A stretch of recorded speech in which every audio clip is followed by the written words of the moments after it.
तो स्वागत है आप सभी का फिर से एक बार ओपन लाइव स्ट्रीम। दोस्तों आज बात करने वाला बिहार पुलिस कांस्टेबल के लिए यहाँ पे जो एग्ज़ाम होना है 14 और 21 मार्च को, जिसका एडमिट कार्ड जारी होना प्रारंभ हो गया है और एडमिट कार्ड सभी को डाउनलोड भी कर लिए हैं। इस सेट में आपको 13 नंबर सेट रहेगा, जिसमें 50 प्लस MCQ इंपॉर्टेंट रहेगा। आप लोगों की रिकॉर्डिंग की आप लोगों की मांग थी कि सर हमें थोड़ी सी हार्ड लेवल के क्वेश्चन दीजिए, क्या इतने लेवल के इतने इजी लेवल के क्वेश्चंस नहीं पूछे जाते हैं। बिल्कुल मैंने आपको हार्ड लेवल के क्वेश्चंस भी यहाँ पे सेट किए हैं, जो 10:30 बजे से रोज़ाना आपको मिल जाता है। तो वीडियो में लास्ट तक बने रहिएगा। वीडियो को लाइक और शेयर जरूर कर दीजिए, जिससे मैं आपको पता चल जाए कि आपको ये क्लास पसंद आ रहा है। तो अगर आपको क्लास पसंद आता है तो लाइक ज़रूर कीजिएगा। मैं इसका टारगेट रखता हूँ आपको 500 लाइक्स का, तो उम्मीद है कि आप लोग जरूर लाइक कर दीजिएगा। ठीक है, धन्यवाद सभी का। चैनल पर नए नए आए हुए हैं तो चैनल को सब्सक्राइब और बेल आइकन को ऑल में प्रेस जरूर कीजिएगा। क्वेश्चन देखिए, जवाहरलाल नेहरू कितनी बार भारतीय राष्ट्रीय कांग्रेस के अध्यक्ष बने हैं? तो सभी को पता है यहाँ पे कि 3 बार बने थे। पहले सबसे पहले बने 1929 में, दूसरे 1936 में और तीसरा 1937 में, जो कि सारे लगातार बने हैं। ठीक है, तो ये सारी चीज़ें आपको याद होनी चाहिए। यहाँ से क्वेश्चंस बन जाते हैं कि बौद्ध साहित्य लिखा गया था। मैं आपको और चीज़ बताया था कि बौद्ध धर्म, जैन धर्म और यहाँ पे महावीर धर्म, ये तीनों चीज़ आपको हमेशा याद होनी चाहिए जुबान पे। ठीक है, तो यहाँ पे बौद्ध धर्म जो बौद्ध साहित्य लिखा गया था, यहाँ पे मैं बता दूं आपका आंसर हो जाएगा पाली भाषा में। किस भाषा में? तो पाली भाषा में। ठीक है, आपको मेरे साथ इसका प्रैक्टिस सेट लगाते चलना है। मैंने यहाँ पे जो क्वेश्चन सेट किए हैं, अच्छे लेवल के क्वेश्चन सेट करने का प्रयास किया है। एलिफेंटा में चट्टान काटकर बनाए गए प्रसिद्ध मंदिर निम्न में से किससे संबंध रखता है? तो यहाँ पे आपका आंसर हो जाएगा कि राष्ट्रकूट नहीं, क्या होता है, एलिफेंटा गुफा मुंबई में स्थित है, जो कि त्रिमूर्ति ब्रह्मा विष्णु महेश तीनों के लिए मुख्य मंडल की मूर्ति की स्थापना की गई थी या स्थित की गई थी। यहाँ पर शिव पार्वती की मूर्ति भी स्थित है। क्वेश्चन पूछ देगा, घुमा देगा क्वेश्चन कि बाण भट्ट किसके दरबार में रहते थे? तो बाण भट्ट सभी बहुत इजी क्वेश्चन है। यहाँ पे हर्षवर्धन के दरबार में रहते थे। अब यहाँ पे हर्षवर्धन के दरबार में प्रसिद्ध दरबारी कवि थे बाण भट्ट। और हर्षचरित्र पूछेगा कि हर्षचरित्र का लेखक कौन है? तो बाण भट्ट है। हर्षचरित्र का लेखक कौन है? तो बाण भट्ट है। याद रखिएगा, हर्षचरित्र और सारे भी रचना लिखे थे, जैसे कि नंगानंद, रत्नावली, प्रियदर्शिका। ठीक है, तो यहाँ पे ये सारी चीज़ें भी आपको याद होनी चाहिए। नेक्स्ट एक ध्वनि की पिच तीक्ष्णता का निर्धारण होता है। तीक्ष्णता मतलब पिच है, पिच पूछे तो तीक्ष्णता पूछे तो पिच नहीं, तो आपका आंसर हो जाएगा आकृति से। ठीक है, नेक्स्ट देखते हैं। यहाँ पे क्वेश्चन पूछ रहा है कि इस्लाम धर्म की स्थापना हुई थी। इस्लाम धर्म की स्थापना हुई थी कब? तो आपको पता है यहाँ पे इस्लाम धर्म की 7वीं सदी में स्थापना हुई थी। अब यहाँ पे 6 नंबर क्वेश्चन का आंसर ये नंबर हो जाएगा। इस्लाम धर्म के संस्थापक कौन था? क्वेश्चन पूछेगा तो आपको याद होना चाहिए हजरत मोहम्मद साहब ने। हजरत मोहम्मद साहब, और उनका जन्मदिन पर ही 570 ईसा पूर्व में ईस्वी में उनका जन्म हुआ था, जो कि मक्का में हुआ था। और हजरत मोहम्मद के पिता का नाम अब्दुल्ला और माता का नाम अमीना था। ठीक है, नेक्स्ट क्वेश्चन रहेगा हमारा आपके बोर्ड पे कि केंद्र सरकार के व्यय को नियंत्रित करने की शक्ति किस पर निहित है? किस में निहित है? बहुत ही अच्छा क्वेश्चन है, इजी क्वेश्चन भी है।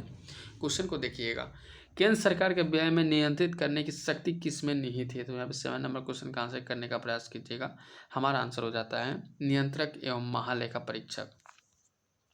ठीक है, नेक्स्ट क्वेश्चन देखते हैं। अगला प्रश्न है हमारे, राज्यसभा का सभापति कौन होते हैं? राज्यसभा का सभापति कौन होते हैं? तो राज्यसभा का सभापति आपको पता है कि लोकसभा में राज्यसभा के सदस्यों द्वारा संयुक्त रूप से चुना गया राज्यसभा का सभापति होता है। तो राज्यसभा का सभापति कौन होता है? तो उप राष्ट्रपति होते हैं। ठीक है, याद रखिएगा।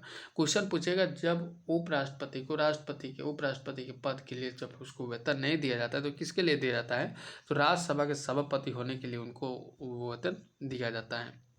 नेक्स्ट क्वेश्चन रहेगा हमारा आपके बोर्ड पे कि निम्नलिखित में से किसके वायसराय काल में रॉलेट एक्ट पास किया था? क्या पास किया था? तो रॉलेट एक्ट पास किया था। क्वेश्चन पूछते हैं आपसे, तो ये आंसर हो जाएगा लॉर्ड चेम्सफोर्ड। याद रखिएगा, तो आपका काम बन जाएगा। लैम्स चेम्सफोर्ड ने 1916 ईस्वी में, याद रखिए 1916 से 1921 के बीच में आपको क्या किया था, ये कार्यक्रम चलाया गया था। और रॉलेट एक्ट कब पास किया गया था? पूछ देगा डायरेक्टली, रॉलेट पास कब किया गया था? 1919 में। और 1919 में 13 अप्रैल 1919 में भी जलियांवाला बाग हत्याकांड हुआ था, जिसमें जनरल डायर के सारे आदेश से हुए थे। याद रखिएगा। किसी ध्वनि की स्पष्ट पृथक प्रतिध्वनि सुनी जाती है, जबकि ध्वनि के स्रोत से प्रतिध्वनित न्यूनतम दूरी होती है।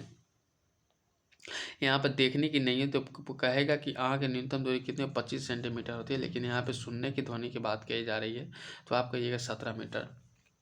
सही है, बहुत ही अच्छा।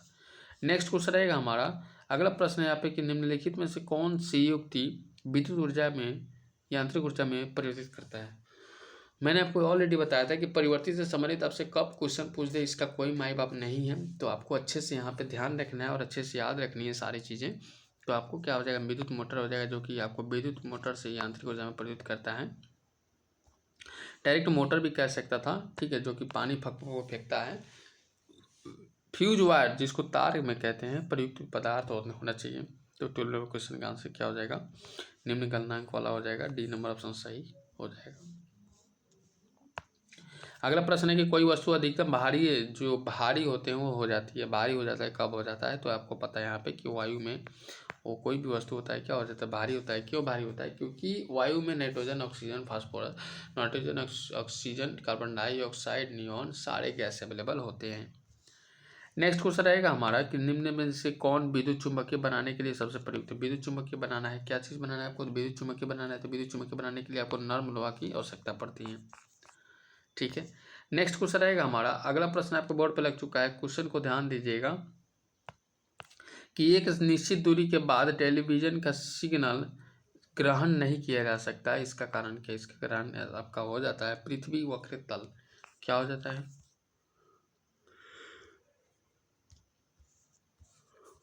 चलिए अगला प्रश्न देखते हैं यहाँ पे क्या पूछा गया। अगला प्रश्न है कि पूर्व राष्ट्रपति डॉक्टर APJ अब्दुल कलाम की आत्मकथा शीर्षक क्या है। तो यहाँ पे क्वेश्चन पूछ रहा है डॉक्टर APJ अब्दुल कलाम की आत्मकथा के जो शीर्षक है उसे क्या कहते हैं, तो उसका आंसर विंग्स ऑफ फायर, क्या कहते हैं उसको, wings of fire. Wings of fire आपको याद होनी चाहिए। अगला प्रश्न है कि ब्याज दर निर्धारित करती है, ब्याज दर निर्धारित होती है, 17 नंबर क्वेश्चन का आंसर हो जाएगा आपका वाणिज्यिक बैंकों द्वारा, ठीक है। अगला प्रश्न आपके बोर्ड पर लग चुका है, क्वेश्चन को ध्यान दीजिएगा। क्वेश्चन को सेक्शंस में वृद्धि के अर्थ क्या होता है, सेक्शंस में वृद्धि के अर्थ क्या होता है, यहाँ पे याद रखिएगा। सेक्शंस में वृद्धि का अर्थ जब भी पूछेगा तो आप कहिएगा मुंबई स्टॉक एक्सचेंज में पंजीकृत कंपनियों के समूह के शेयरों के दामों में वृद्धि होता है, जो कि जो सेक्शंस की वृद्धि का अर्थ होता है। क्वेश्चन कह रहा है कि भारतीय योजना का मूल उद्देश्य क्या है। मैंने आपको ऑलरेडी बताया था कि बिहार के सारे योजनाओं को भी आप लोग अच्छे से पढ़ जाइएगा जहाँ से क्वेश्चंस बनते हैं। तो यहाँ पे 19 नंबर क्वेश्चन कह रहा है, आपके बोर्ड पे लग चुका है, ठीक है। यहाँ पे हो जाएगा आर्थिक वृद्धि, स्वावलंबन और रोजगार उत्पन्न करना, ठीक है। सी नंबर ऑप्शन हमारा बिल्कुल सही हो जाएगा। नेक्स्ट क्वेश्चन देखते हैं। यहाँ पे क्वेश्चन पूछ रहा है कि निम्न में से किसके कारण उत्पन्न हुए लोगों के अहित किसी भी मामले में जनहित याचिका का प्रयोग करता है, जनहित याचिका का प्रयोग करता है। तो यहाँ पे आंसर हो जाता है किसी सार्वजनिक कर्तव्यों को भंग होना, कानून का उल्लंघन करना, संवैधानिक प्रावधानों का उल्लंघन करना। डी नंबर ऑप्शन सही हो जाता है। इनमें से कोई भी ऑप्शन, अगर एक ऑप्शन आपको एग्जाम हॉल में दिख जाए तो आप मार दीजिएगा। नेक्स्ट क्वेश्चन है, राज्य में राष्ट्रपति शासन का अर्थ होता है, राज्य में शासन, राज्य में राष्ट्रपति का शासन होता है तो क्या होता है, तो उसमें मुख्यमंत्री का कार्यभार नहीं होता है। आंसर हो जाएगा कि राज्य के राज्यपाल कार्य करते हैं और मुख्यमंत्री का उसमें कोई रोल नहीं होता है, वो बउआ की तरह कार्य करते हैं। नेक्स्ट क्वेश्चन रहेगा कि निम्न में से कौन मौलिक अधिकार नहीं है। मैंने आपको ऑलरेडी बता चुका हूँ कि जब नहीं से संबंध पूछेगा तो थोड़ा सा अच्छे से इसको ध्यान देने का प्रयास कीजिएगा। तो 22 नंबर क्वेश्चन का आंसर कर दीजिएगा। यहाँ पे समान कार्यों के लिए सभी पुरुषों एवं सभी महिलाओं को समान वेतन का अधिकार, ये क्या होता है, ये अधिकार आपको संविधान में नहीं लिखा गया है, लेकिन ये चीज़ याद रखिए, धार्मिक स्वतंत्रता अधिकार दिया गया, समानता का अधिकार दिया गया, विचार के अभिव्यक्ति का अधिकार दिया गया। लेकिन अगर महिला और पुरुष अगर एक साथ काम कर रहे हैं तो ये चीज़ नहीं है कि जितना महिला को मिले उतना पुरुष को मिलेगा, या जितना पुरुष को मिले उतना महिला को दिया जाएगा। संतोष ट्रॉफी के संबंध किस खेल से है, संतोष ट्रॉफी के संबंध किस खेल से है। संतोष ट्रॉफी के संबंध आपको मैं बता दूं कि फुटबॉल से है। किससे है, तो फुटबॉल से है, सही। नेक्स्ट क्वेश्चन रहेगा। अगला प्रश्न आपके बोर्ड पे लग चुका है। यहाँ पे थोड़ा सा मैं इसको छोटा कर देता हूँ ताकि ये सारे ऑप्शन आपको अच्छे से दिख जाए। झारखंड की एक आदिवासी महिला सर्वोच्च न्यायालय को यह टेलीग्राफ करती है कि पुलिस ने उसे गैर कानूनी ढंग से हिरासत में रखे हुए, और सर्वोच्च न्यायालय निम्न में से कौन सा रिट जारी करेगा ताकि महिला का कल्याण हो सके। तो महिला का कल्याण करना है तो बंदी प्रत्यक्षण कर सकते हैं और वहाँ पे उस थाने में कार्रवाई कर सकता है, ठीक है। अगला यहाँ पे प्रश्न आपके बोर्ड पर लग चुका है। यहाँ पे कि क्वेश्चन कह रहा है, यहाँ पे आधे क्वेश्चन है कि यहाँ पे किसके परिवर्तन से वायु में ध्वनि की गति में परिवर्तन नहीं होती है। ध्वनि की गति में क्या नहीं होता, परिवर्तन नहीं होता है, तो आपको वायु दाब आपका बिल्कुल सही हो जाएगा, वायु दाब आपका बिल्कुल करेक्ट हो जाएगा, याद रखिएगा। क्वेश्चन पूछेगा आपसे कि प्रकाशित तंतु ऑप्टिक फाइबर का उपयोग मुख्य रूप से किस लिए किया जाता है, मुख्य रूप से किस लिए किया जाता है। 26 नंबर क्वेश्चन का आंसर हो जाएगा यहाँ पे संचार के लिए। क्या हो जाएगा, संचार के लिए। ठीक है, चलिए अगला प्रश्न आपके बोर्ड पर लग चुका है कि जब वाष्प द्रव में घनीभूत होता है तो क्या होता है। जब वाष्प द्रव में घनीभूत होता है तो क्या होता है, आप यह आंसर हो जाएगा यह ऊष्मा का निष्कासन करता है। यह ऊष्मा से क्या करता है, निष्कासन करता है। ठीक है, अगला प्रश्न देखते हैं। यहाँ पे क्वेश्चन पूछ रहा है कि किसी समयवादी में सामान्यतः 1 वर्ष के दौरान विभिन्न क्षेत्रों के द्वारा कुल उत्पादित वस्तुओं एवं दी गई सेवाओं का कुल योग क्या कहलाता है। क्वेश्चन थोड़ा सा लंबा है। किसी समयवादी में सामान्य 1 वर्ष के दौरान विभिन्न क्षेत्रों के कुल उत्पादित वस्तुओं एवं दी गई सेवाओं का कुल योग क्या कहलाता है। तो यहाँ पे आंसर हो जाएगा राष्ट्रीय उत्पाद कहलाता है। प्रत्यक्ष कर अप्रत्यक्ष कर दोनों याद रखिएगा, राष्ट्रपति कर भी याद आपको होनी चाहिए। अगला प्रश्न पूछा जा रहा है कि इसरो जिसको कहते हैं द्वारा अब तक प्रक्षेपित कौन सा उपग्रह भारत में direct to home DTH television सेवाओं की आवश्यकता को पूरी करेगा की बात की जा रही है। यहाँ पे किया या कर दिया ये चीज़ें आपको नहीं मेंशन किया गया है। तो यहाँ पे 29 नंबर क्वेश्चन का आंसर इनसैट 4A।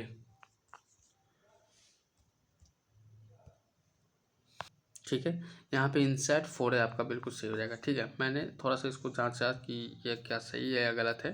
बिल्कुल सही है आपका आंसर। यहाँ पे नेक्स्ट क्वेश्चन रहेगा कि किसी पदार्थ में अति चालकता की अति होती है। किसी अगर आपको किसी प्रकार के क्वेश्चन में किसी हेडिटेशन आ रहा है, किसी प्रकार की अगर दिक्कत आ रहा है तो आप बेझिझक उसको स्क्रीनशॉट लेकर कमेंट सेक्शन में कर सकते हैं। इस कमेंट सेक्शन में आप SMS कर सकते हैं, व्हाट्सएप ग्रुप पर या टेलीग्राम कहीं भी आप SMS कर सकते हैं। ठीक है, 30 नंबर क्वेश्चन का आंसर क्या हो जाएगा, हमारा आंसर हो जाएगा यहाँ पे किसी पदार्थ की अति चालकता जो आती है, यहाँ पे क्या हो जाता है आंसर, तो आपका आंसर हो जाएगा उसे अति निम्न ताप पर ठंडा किया जाता है। उसे अति निम्न ताप पर क्या किया जाता है, ठंडा किया जाता है। नेक्स्ट क्वेश्चन रहेगा हमारे कि अल्युमिनियम का बना दे ट्रे जिसमें चाय का एवं खाने परोसा जाता है कुछ रंगों से रंगा जाता है। ऐसा करने के लिए उस विद्युत धारा प्रवाहित होती है जिससे उस पर एल्युमिनियम ऑक्साइड का परत चढ़ा दिया जाता है तो रंगों का अवशोषित इस विधि के द्वारा किया जा सकता है। यानी कि उस रंगों का अवशोषित होता है गैल्वेनीकरण करके, गैल्वेनाइजेशन करने के लिए बाद में। ए नंबर ऑप्शन आपका बिल्कुल सही हो जाएगा। नेक्स्ट क्वेश्चन रहेगा हमारा। अगला प्रश्न पूछा जा रहा है कि परमाणु विस्फोट में काफ़ी अधिक ऊर्जा निकलती है। परमाणु विस्फोट में क्या होता है, काफ़ी अधिक मात्रा में ऊर्जा का बाहर निकलना होता है तो द्रव्यमान का ऊर्जा में रूपांतरण हो जाएगा।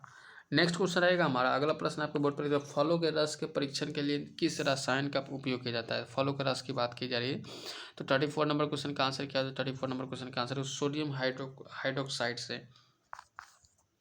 ठीक है, सोडियम हाइड्रोक्साइड हो जाएगा। नेक्स्ट क्वेश्चन है सूर्य ग्रहण को नंगी आंखों से देखना खतरनाक होता है। याद रखिएगा, आप लोग भी इसको कभी भी नहीं कीजिएगा, बहुत ही घातक होता है कि सूर्य को नंगी आंखों से देखिएगा तो घातक पहुंचने के चांसेस अधिक होते हैं।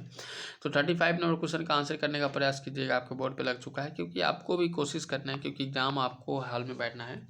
तो सूर्य से निकलने वाले पराबैंगनी की विकिरणें जो होती है दृष्टिपटल को जला देती है और हमारे आंखों क्या होते हैं, अंधा करने के चांसेस अधिक होते हैं अगर आप ऐसे काम को कर लिए तो। नेक्स्ट क्वेश्चन आएगा कि निम्न में से कौन सा रंग किसी छाते के लिए सर्वोत्तम है। तो सभी को पता है कि ऊपर से जब भी पूछेगा तो काला और नीचे से व्हाइट करने का ज़्यादा रहेगा। तो यहाँ पे जो पूछा है कि सीधे काला कलर पूछा है, ये नहीं पूछा कि कब होगा। तो आपको बता दो ऊपर से काला और अंदर से उजला आपका बिल्कुल सही हो जाएगा, नहीं तो एक पूछता तो आपको एक ही जवाब देना पड़ता। नेक्स्ट क्वेश्चन रहेगा हमारा कि दूरदृष्टि दोष वाले होते हैं, दूरदृष्टि वाले जो आँख होते हैं किस प्रकार के होते हैं। तो 37 नंबर क्वेश्चन का आंसर कर दीजिएगा। यहाँ पे आंसर रेटिना के पीछे प्रकाश किरणों का विसारित होता है और डी नंबर ऑप्शन हमारा बिल्कुल सही हो जाएगा। और जब भी दूरदृष्टि अगर हो जाए तो उत्तर लेंस आप यूज कर सकते हैं। नेक्स्ट क्वेश्चन है कि लाइफलाइन एक्सप्रेस क्या है। लाइफलाइन एक्सप्रेस क्या है, लाइफलाइन एक्सप्रेस क्या है। यहाँ पे 38 नंबर क्वेश्चन देखिए लाइफलाइन एक्सप्रेस क्या है। ठीक है, तो लाइफलाइन एक्सप्रेस मैं बता दूँ आपको, यहाँ पर दिया गया है कि लाइफलाइन एक्सप्रेस भारत के कार्यक्रम रेल पर प्रथम हॉस्पिटल है। रेल में क्या है, प्रथम हॉस्पिटल बनाया गया है। ठीक है, जिसको लाइफलाइन कहते हैं। नेक्स्ट क्वेश्चन रहेगा यूरेनियम। याद रखिए यूरेनियम जब भी पूछेगा 235 पूछता है ज़्यादा मात्रा में, तो याद रखिए यूरेनियम कौन सा आइसोटोप न्यूक्लियर रिएक्टर में होने वाली श्रृंखला प्रतिक्रिया को जारी करने में सक्षम होता है। तो यहाँ पे मैं आपको बता दूं कि यूरेनियम 235 आपको गर्म करने पर के उपरांत ही देता है। तो जब गर्म करने की बात की जाए तो करेगी, तो यहाँ पे यूरेनियम 235 आपका बिल्कुल सही हो जाएगा। ठीक है, चलिए बहुत ही अच्छा। नेक्स्ट क्वेश्चन रहेगा यहाँ पे मॉडेम एक हार्डवेयर युक्ति है जो कि अंतरा पृष्ठ होते हैं, अंदर का पृष्ठ होता है। 40 नंबर क्वेश्चन कहाँ से कीजिए, टेलीफोन लाइन एवं कंप्यूटर यंत्र से, टेलीफोन लाइन एवं कंप्यूटर यंत्र से हमारा बिल्कुल सही हो जाएगा। नेक्स्ट क्वेश्चन रहेगा कंप्यूटर का प्रसंस्करण वेग प्रोसेसिंग स्पीड मापा जाता है, यानी कि स्पीड मापना है ना, तो कंप्यूटर की तो आप कहिएगा मेगाबाइट से, किससे तो मेगाबाइट से, MB से, ठीक है। नेक्स्ट क्वेश्चन रहेगा हमारा कि यहाँ पे dot dot dot computer software का एक उदाहरण है, यानी कि कंप्यूटर सॉफ्टवेयर कौन सा उदाहरण है, CPU, कॉम्पैक्ट डिस्क, मॉनिटर या माइक्रोसॉफ्ट ऑफिस। तो यहाँ पे कंप्यूटर और सॉफ्टवेयर की बात की जा रही है, कंप्यूटर सॉफ्टवेयर की बात की जाए तो यहाँ पे क्या हो जाएगा, यहाँ पे आपको माइक्रोसॉफ्ट ऑफिस हो जाएगी, जिसके अंदर ही MS Excel, MS PowerPoint, MS Office, MS Word, ठीक है, ये सारी चीज़ें इसके अंदर ही अवेलेबल होते हैं। नेक्स्ट क्वेश्चन रहेगा कि विटामिन के की कमी से फलस्वरूप हो सकता है, याद रखिए कि विटामिन के अगर कमी हो जाए तो आपके बॉडी में कौन सी बीमारी उत्पन्न हो जाए, शल्य क्रिया के में उपरांत रक्तस्राव हो सकता है। अगर आपकी बॉडी में विटामिन के हो जाए तो रक्तस्राव जो होता है ना, बहाना रखी होती है, तो उसको क्या हो जाता है, कम करने में मुश्किल नामुमकिन हो जाता है। 4 स्ट्रोक पेट्रोल इंजन निम्नलिखित में से किस पर आधारित है, तो 4 स्ट्रोक जो पेट्रोल इंजन है निम्नलिखित में से किस बेस पर आधारित है, तो आपके ये कार्नोट चक्र पर, ठीक है। नेक्स्ट क्वेश्चन रहेगा हमारा कि सिराजुद्दौला की हार डॉट स्थान के युद्ध में हुई थी, सिराजुद्दौला की हार किस युद्ध में हुई थी, तो 45 नंबर क्वेश्चन बहुत सुंदर है, 45 नंबर क्वेश्चन को ध्यान रखिएगा। यहाँ से क्वेश्चन बनेगा प्लासी के युद्ध में। आपसे प्लासी के युद्ध सभी को पता है 1757 ईस्वी में हुआ था, जिसमें अंग्रेज के रॉबर्ट क्लाइव के नेतृत्व में अंग्रेज ने बंगाल के नवाब सिराजुद्दौला को सेनापति मीर जाफर के विश्वासघात के कारण बिना किसी खास युद्ध के हरा दिया गया, जिसमें अंग्रेज अपना शासन न्यू डाल दिया था, शासन जीत गया अंग्रेज का। भारत के सबसे पूर्वोत्तर भाग का कौन सा राज्य विस्तारित है, भारत के सबसे पूर्वोत्तर भाग का कौन सा राज्य विस्तारित है सर्वाधिक मात्रा में, तो आप कहिएगा सर ऐसा क्वेश्चन पूछेगा तो अरुणाचल प्रदेश हम करेंगे, बिल्कुल आपका आंसर अरुणाचल प्रदेश सही हो जाएगा। अगला प्रश्न, निम्नलिखित में से किस देश में क्रिसमस का त्यौहार ग्रीष्म ऋतु में मनाया जाता है, तो कौन सा त्यौहार मना रहे हैं, तो ग्रीष्म ऋतु में। हम लोग क्रिसमस कब मनाते हैं, 25 दिसंबर को मनाते हैं, जो कि ठंडी का मौसम होता है, बट यहाँ पे कुछ ऐसे देश हैं जहाँ पे गर्मियों का मौसम मनाया जाता है। तो 47 नंबर क्वेश्चन का आंसर कीजिएगा ऑस्ट्रेलिया हमारा बिल्कुल सही हो जाएगा, ठीक है। ऑस्ट्रेलिया में दिन में मनाया जाता है, यानी कि दिन में बोले तो गर्मी के दिन में। सलाल जल विद्युत परियोजना किस नदी पर स्थित है, सलाल विद्युत जल परियोजना किस यहाँ पे स्थित है, किस नदी पर स्थित है। 48 नंबर क्वेश्चन को आपको चिनाब नदी कर दीजिएगा, बी नंबर ऑप्शन का सही हो जाएगा। चिनाब नदी कहाँ स्थित है, जम्मू कश्मीर राज्य में स्थित है, ये भी आपको याद होनी चाहिए। नेक्स्ट क्वेश्चन रहेगा हमारा कि भारत सरकार अधिनियम 1919 की सबसे महत्वपूर्ण बात जो अधिनियम से प्रारंभ की गई थी, तो सभी को पता है एक उजाले वाला भाग आता क्या हुआ था। अब यहाँ पे दलित शासन, पृथक निर्वाचन, प्रांतीय स्वतंत्रता या वयस्क मताधिकार क्या हुआ, तो 49 नंबर क्वेश्चन का आंसर करने का प्रयास आपको ही करना है, सीखना आपको दलित शासन आपका बिल्कुल सही हो जाएगा, ठीक है। नेक्स्ट क्वेश्चन रहेगा हमारा कि निम्न से कौन सी पर्वत श्रृंखला ये मात्र एक ही राज्य में फैली हुई है, जो पर्वत श्रृंखला मात्र एक ही राज्य में फैलकर वो सीमित रह चुका है, तो आपको बता दूं यहाँ पे इस प्रकार क्वेश्चन का आंसर हो जाएगा अजंता का पर्वत, आपका बी नंबर ऑप्शन बिल्कुल सही है, जो कि एक ही राज्य में सीमित हो चला है, तो आपका बी नंबर ऑप्शन बिल्कुल करेक्ट जाएगा। तो यहाँ से आपको 50 क्वेश्चंस का जो था सेट वो कंप्लीट होता है, और फिर मिलते हैं अगले सेट में एक नए टॉपिक के साथ में। तब तक खेलते रहिए, मुस्कुराते रहिए और गाते रहिए। गुड बाय, सब लोग, जय हिंद।